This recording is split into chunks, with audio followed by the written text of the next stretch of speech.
This is my video for patellar tendonitis.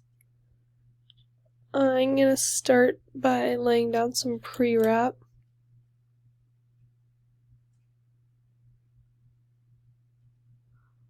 I did a little more than I needed to here.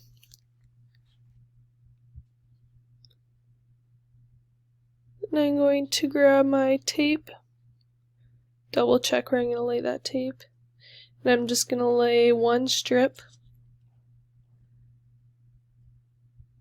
And then I'm going to begin making my treatments.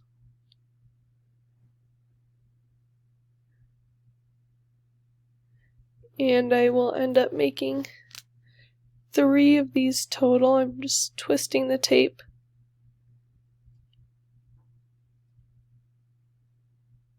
Going all the way around.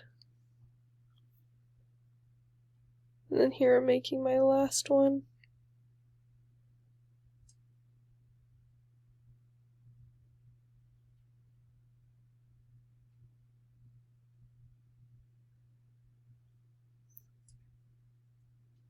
And then I'm going to finish by taping around those treatments that I just did.